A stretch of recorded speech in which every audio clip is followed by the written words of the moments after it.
I woke up in the middle of the night. My heart was beating fast. I had the same dream again.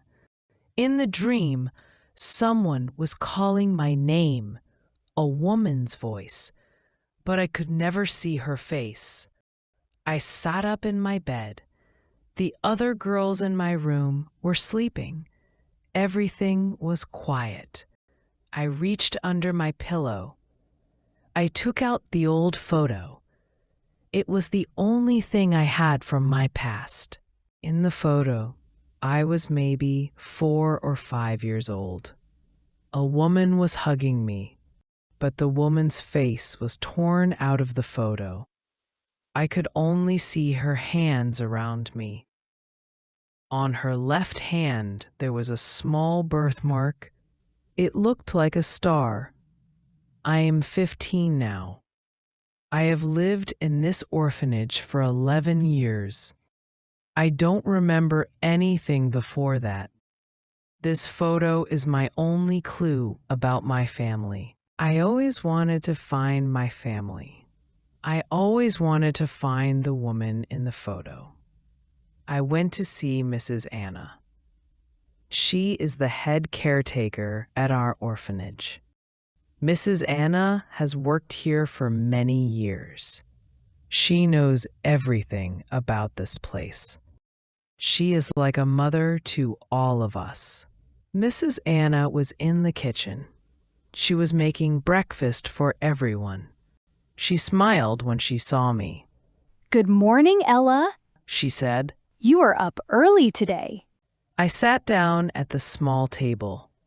Mrs. Anna always made time to talk to me. She was my favorite person in the whole world. "Mrs. Anna, I need to ask you something important," I said. She stopped cooking. She sat down next to me. Her face looked serious. "What is it, dear?" she asked. I showed her the photo. "I want to find my family. Do you know anything about them?" Mrs. Anna looked at the photo. "Ella, I don't know anything about your parents," she said.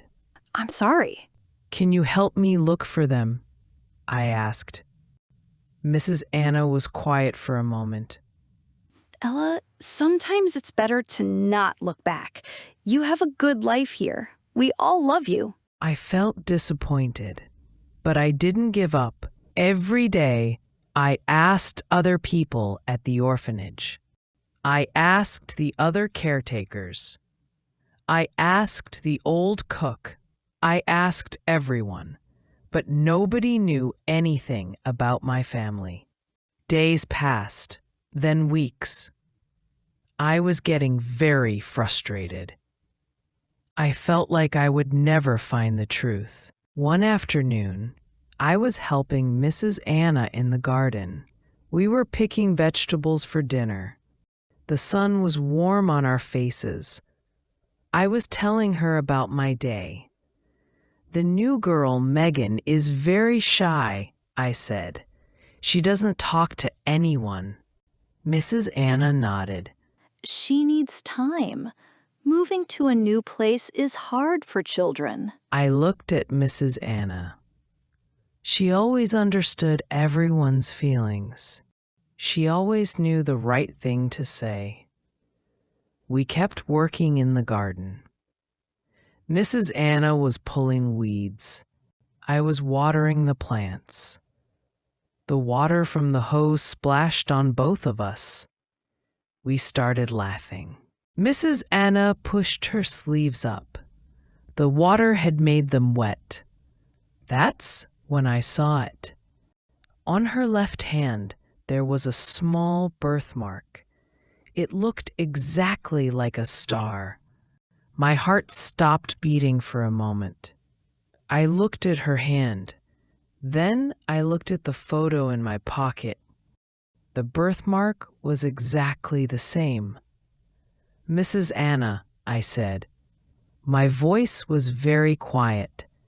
She looked at me. "What is it, Ella?" I took out the photo. I held it next to her hand. The birthmark was a perfect match. Mrs. Anna's face went white. She pulled her sleeve down quickly. Ella, what are you doing? She asked. The birthmark, I said. It's the same. You're the woman in the photo. Mrs. Anna started crying. She covered her face with her hands. Please don't cry, I said. Are you my mother?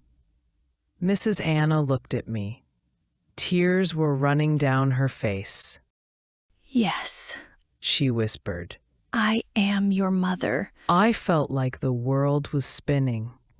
I sat down on the ground. I couldn't breathe properly. But why? I asked. Why didn't you tell me? Why did you put me in the orphanage? Mrs. Anna sat down next to me. She took my hands in hers. Ella, I was only 18 when you were born. She said. I wasn't married. My family didn't know I was pregnant. She stopped talking. She was crying harder now. If my family knew, they would make me get rid of you. She continued. But I loved you so much, I couldn't do that. So I brought you here. I got a job as a caretaker so I could stay close to you. You've been taking care of me all these years? I asked. Yes, She said. every day. I watched you grow up. I saw your first steps. I heard your first words. You called me Mrs. Anna, but in my heart, I was always your mother. I asked about my father.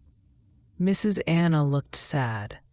She told me he was just a man she knew a long time ago. He never knew about me.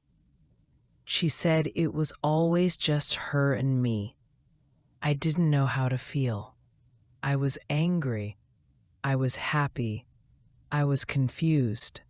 All the feelings were mixed up inside me.